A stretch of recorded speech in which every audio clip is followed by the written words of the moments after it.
are back with another episode 8 of our Season 2 podcast, Public Safety Future Responders podcast. Boy, I almost butchered that name. On this episode, we are going to be highlighting a very interesting topic that I think a lot of people really need to know, and it's one of my closest topics to my heart as a first responder and a lot of first responders around the world.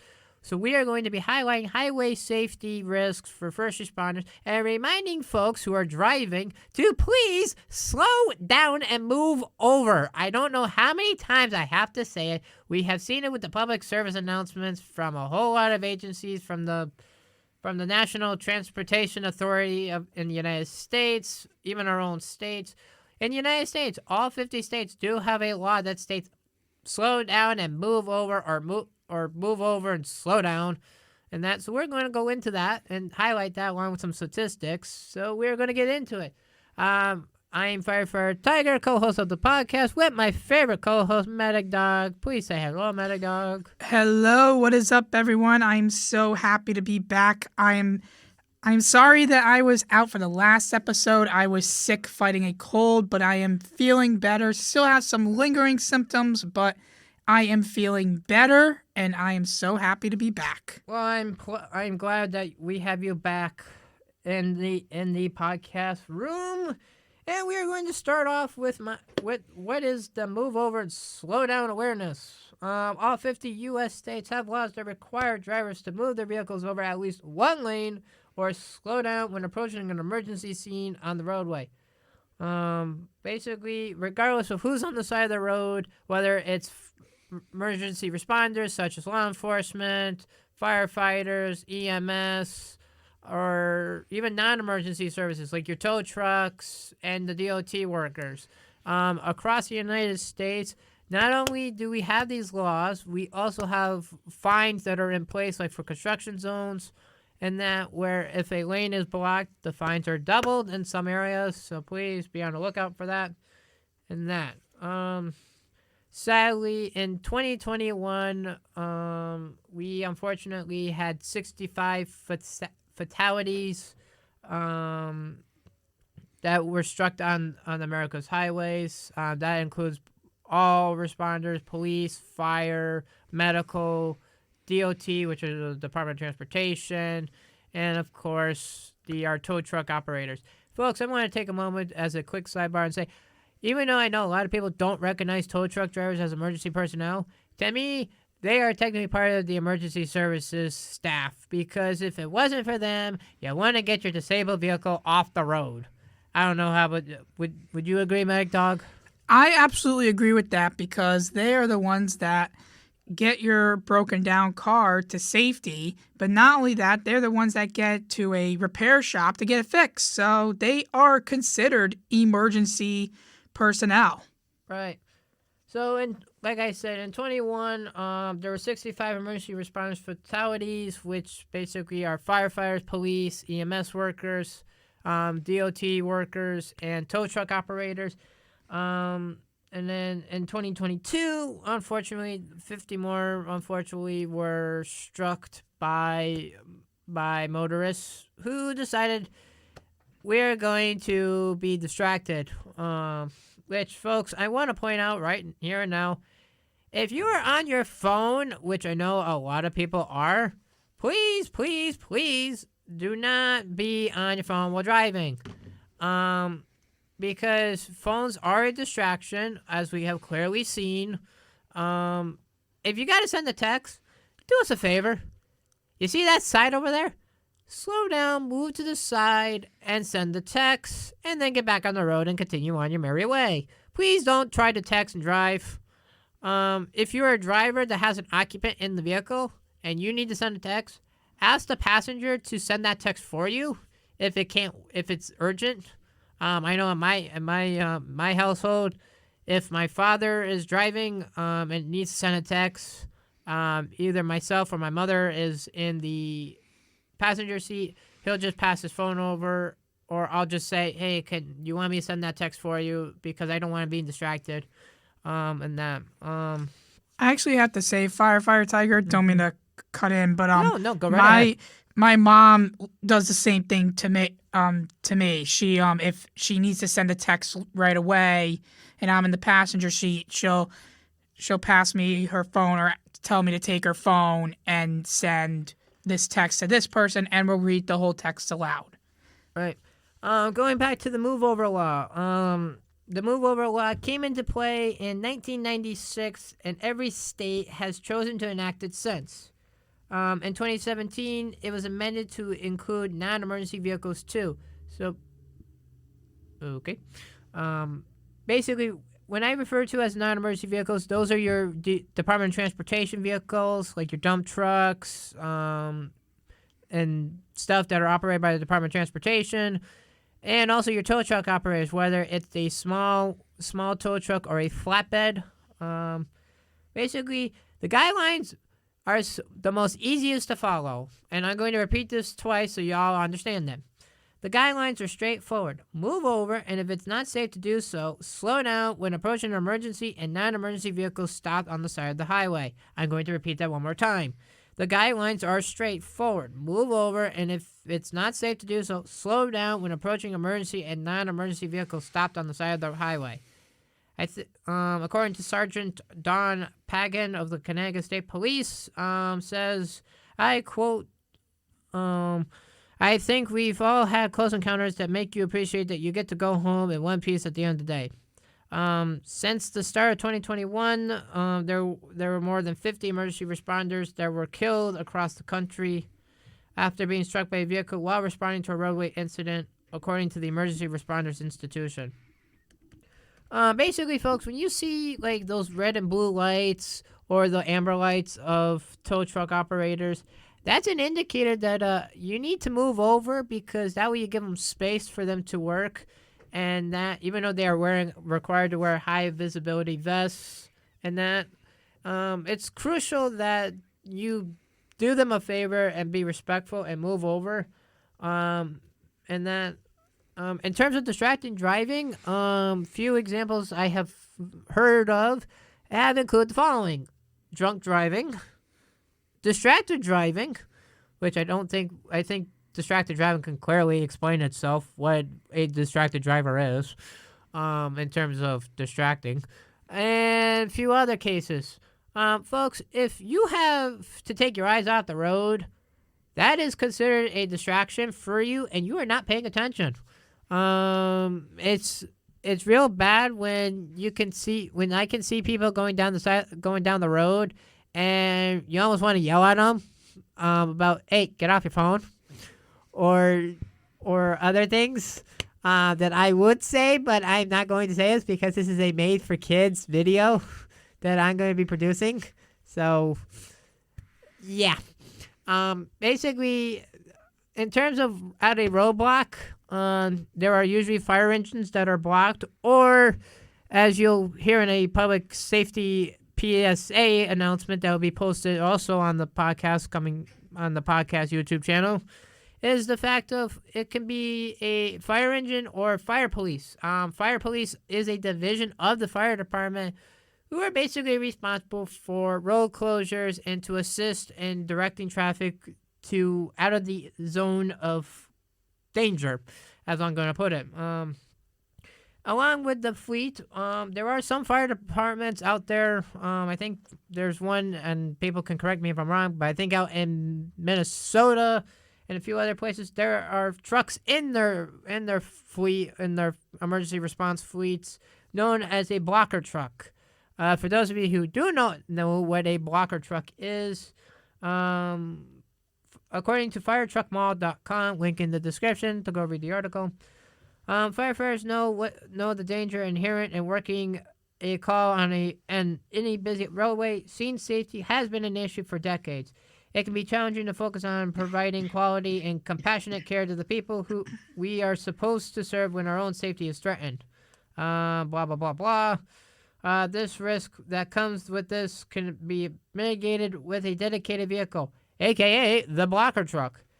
A blocker truck has one task: block the scene from any oncoming hazard. These trucks are equipped with specialized equipment to keep your team safe. Most are equipped with large traffic indicator signs to make people aware of the hazard, and usually have a fair amount of cones on them preferably like around 65 or more. They might also be equipped with what is called a truck-mounted attenuator, ATTENUATOR, or TMA. The Scorpion 2, shown in the below photo, is one of the most popular TMAs on the market today. You can go read the whole rest of. Basically, that's just basically describing what a blocker truck is.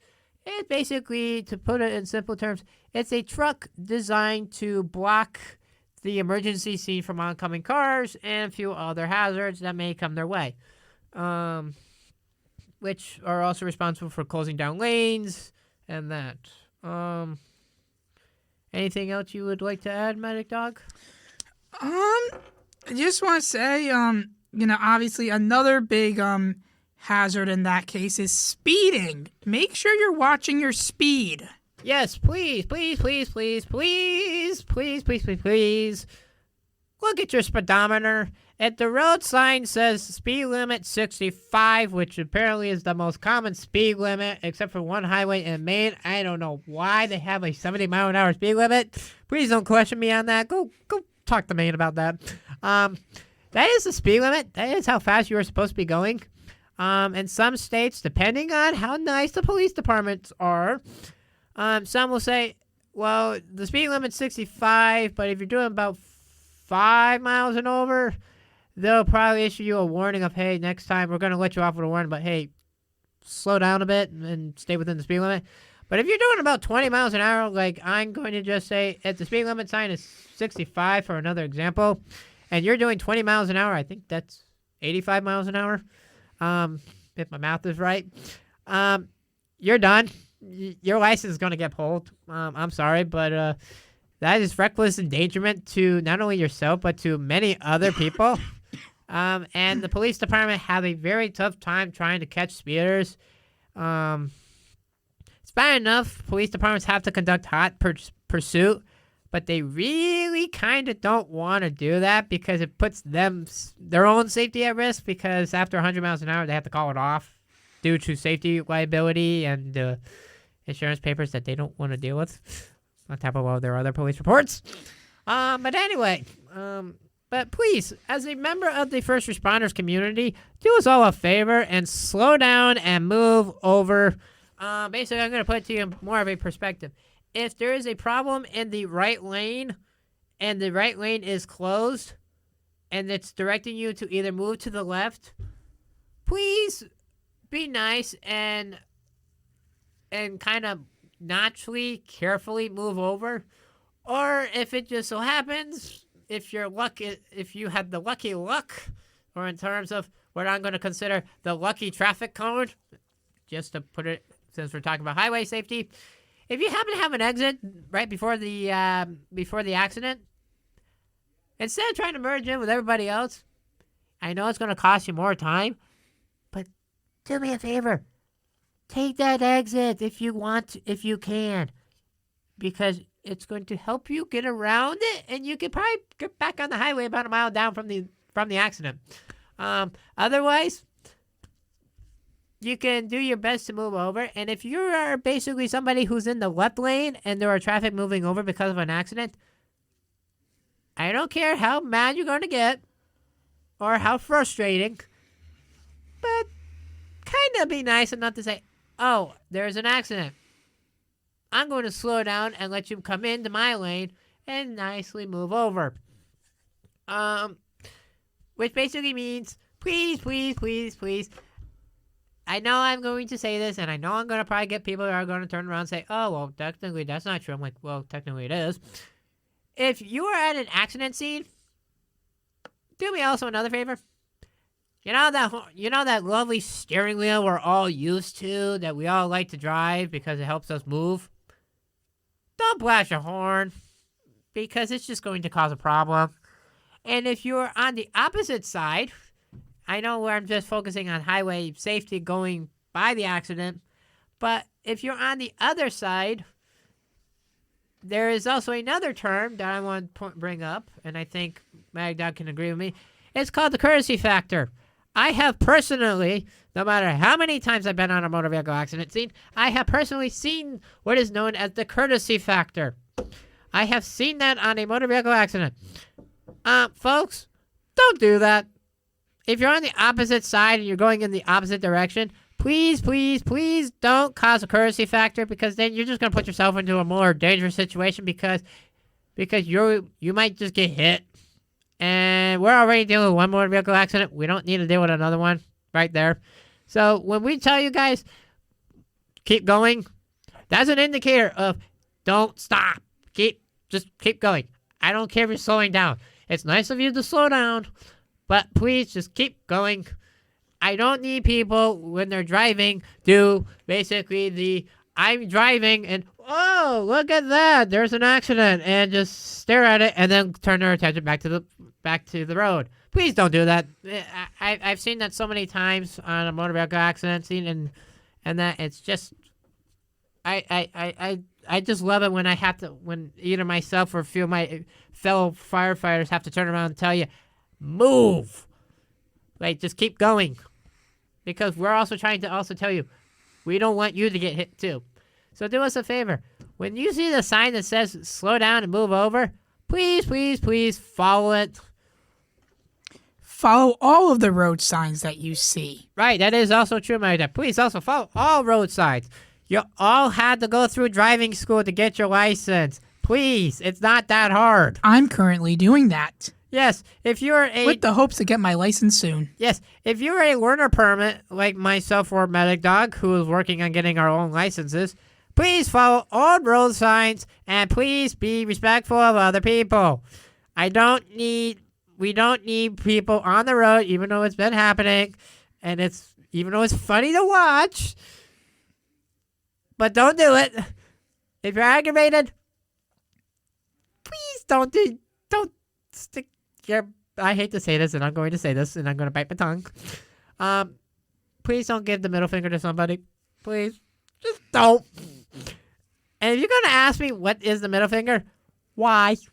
You don't need to know. If you want to know, if you're a kid listening to this, go ask your parents. Your parents can explain it to you. We will not answer that question on this podcast. Please don't. I just don't.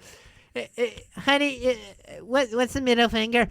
Dear, go talk to your parents, please. Just please. I don't want to explain it because it's rude and disrespectful. It's funny to watch other people to give it to people, but it's not funny when you're the one that's giving it. It's not, because that's embarrassing. Anywho, getting back to one of my favorite YouTube comedians of anyway. Back to the highway safety advisory, folks.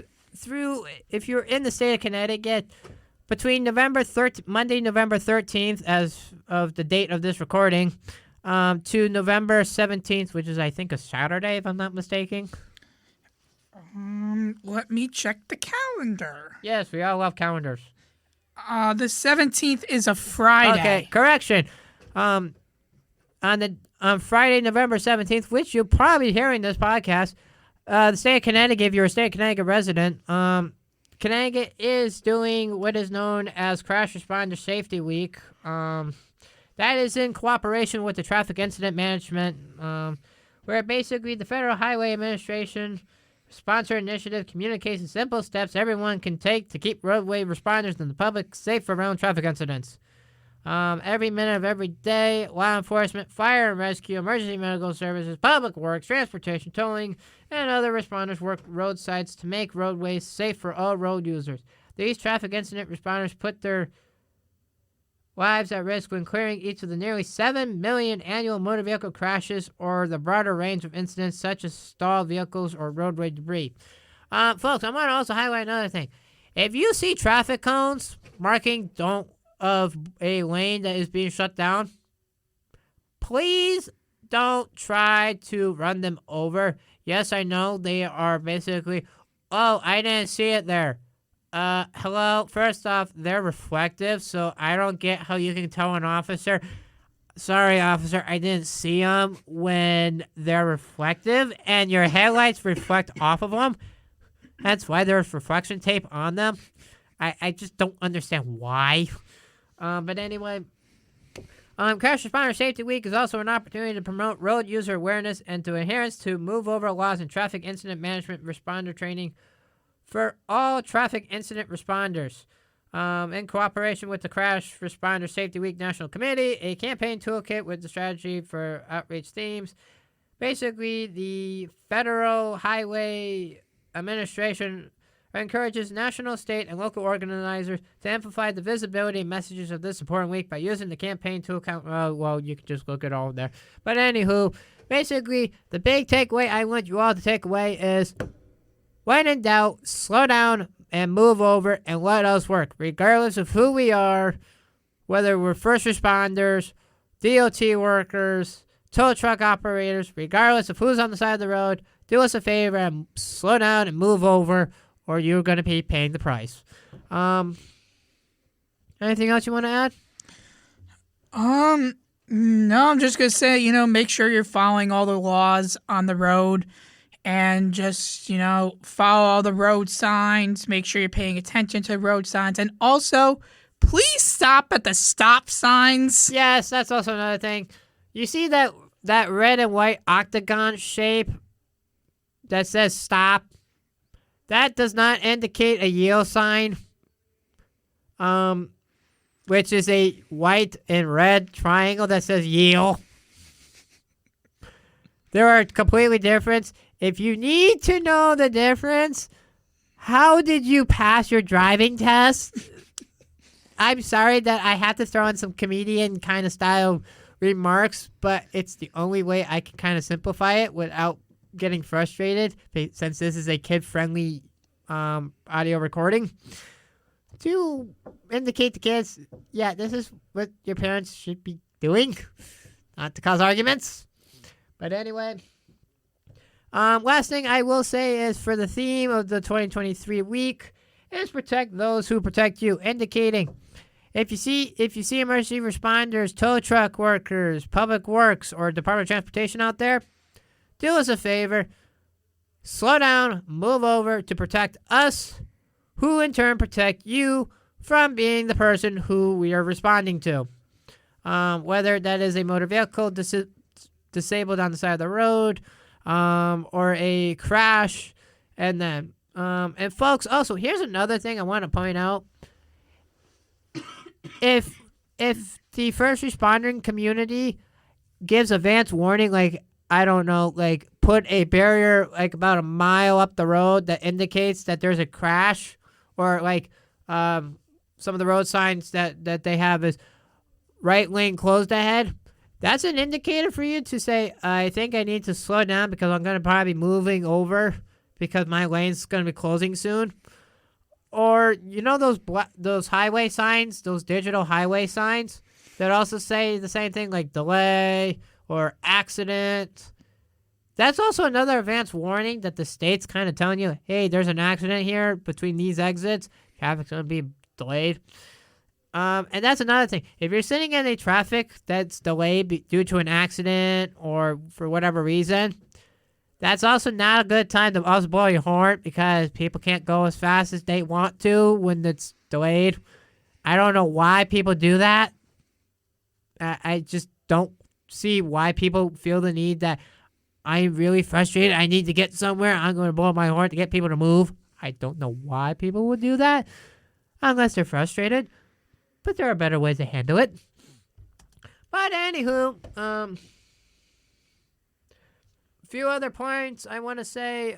Basically, if also too, when you see a motor vehicle accident scene, the best advice I can give is start slowing down prior to the scene, and that because you don't want to be the one that ends up being the one that has to get shouted to all the other responders, or to the one that's on the side of the road to basically say, look out, look out, there's a speeding car coming towards us, because then people are just going to panic, and that's not good.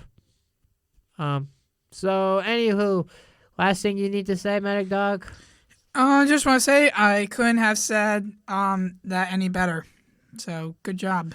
Thank you. So, folks, please take my advice. Slow down, move over, and join the rest of us who are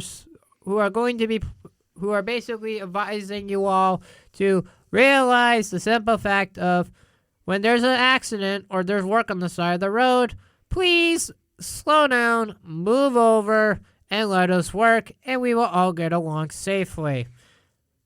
Last thing I'll say is, folks, we're there to protect you. Please, in return, do us a favor. Protect us on our nation's highways, roadways, and that. And, folks, accidents just don't happen on highways either, like on the interstates. They also happen on secondary roads or the state routes like Route 66, Route 17, Route 68, U.S. Route 1, or Interstate 95, 91, 84, 384. I'm trying to think of other highways. Yeah, you all get the point. Basically, it doesn't happen on the highways. It can happen anywhere.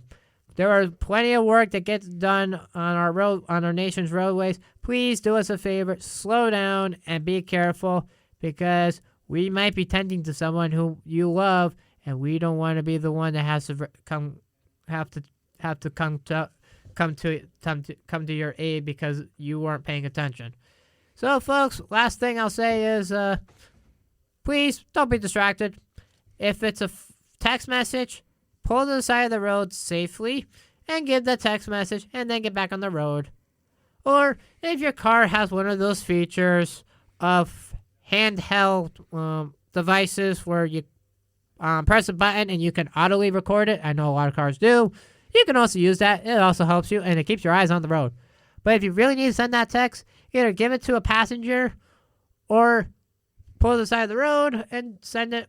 Or if it's not urgent, it can wait. And also another thing, if it's not a text message, if you got to phone call somebody, you can also use the Bluetooth connection in your vehicle, that's a lot of vehicles do, and you can listen to it. Otherwise, don't be having a phone in your ear as you're driving. I know, yes, police officers do that, but that's because, well, you can go ask the police department for that answer. This is Firefighter Tiger with my co-host, Medic Dog. Wishing you all to be safe.